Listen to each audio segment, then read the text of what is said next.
ne ralentit pas la cadence, cette fois-ci on va s'attaquer à Zeta Chain. Je pense pas trop te spoiler en te disant que c'est une blockchain, mais plus que ça, c'est une blockchain qui va fonctionner un petit peu comme Layer 0 et qui va permettre de déployer des applications qui peuvent interagir entre différentes blockchains. Par exemple, ça peut te permettre de faire un swap sur Ethereum et de recevoir le résultat de ce swap-là sur une autre blockchain, disons Arbitrum. Et ça, c'est juste une des fonctionnalités qu'on pourrait imaginer construire sur Zeta Chain. Zeta Chain est encore sous la forme de testnet et le projet propose différentes quêtes pour tester et expérimenter ce qu'on peut faire dessus. Sans trop de surprise, c'est exactement ce qu'on va faire aujourd'hui. Je tiens également à préciser que les quêtes sont live depuis plusieurs mois, donc on n'est pas les premiers à passer dessus, mais qu'elles sont toujours disponibles et qu'on sait pas exactement quand est-ce que ça va se terminer. Comme d'habitude pour ce genre d'airdrop, on n'a absolument aucune garantie, cependant ça va se faire sur testnet, et ici t'as pas besoin de sortir de billets de ton portefeuille. Je tiens également à préciser qu'ils ont déjà levé des fonds, même si à l'heure actuelle on ne sait pas combien a été levé. Ceci étant dit, c'est le moment de passer à la pratique. Pour commencer, on va linker notre Twitter sur Zeta Chain. Pour ça, il faut passer par le premier lien dans la description. Si tu utilises celui-ci, on va tous les deux gagner 5000 points. À partir de là, tu vas pouvoir cliquer sur Verify with Twitter et ça va te demander de te connecter à ton compte Twitter. Une fois que c'est fait, tu n'auras plus qu'à connecter ton wallet.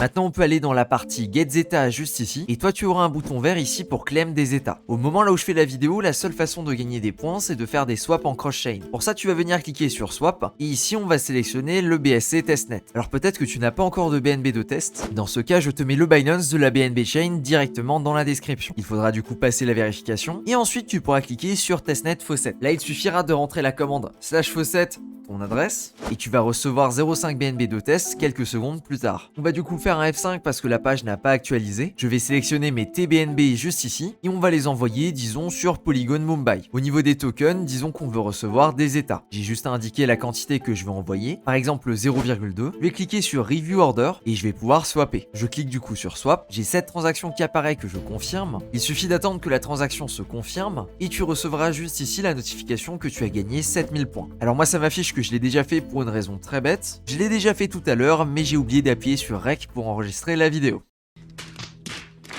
Et ça, c'est une opération que tu peux faire une fois par semaine. Comme tu peux voir juste ici, si je vais dans le petit onglet information, tu peux voir que ma prochaine reward si je fais un swap, ce sera dans environ 7 jours. N'hésite pas à te mettre un petit rappel sur ton téléphone, comme ça t'as même pas besoin d'y penser. À l'heure actuelle, c'est tout ce qu'on peut faire sur Zeta Chain. On peut également voir qu'il y a prévu une NFT Marketplace et que celle-ci prendra en charge des NFT Omnichain, c'est-à-dire des NFT qu'on peut facilement bouger d'une blockchain à une autre. Si tu cherches à farmer d'autres airdrops, je te mets ma playlist airdrop à l'écran. Et sur ce, merci de ton attention. Je te dis à plus pour une prochaine vidéo. Ciao!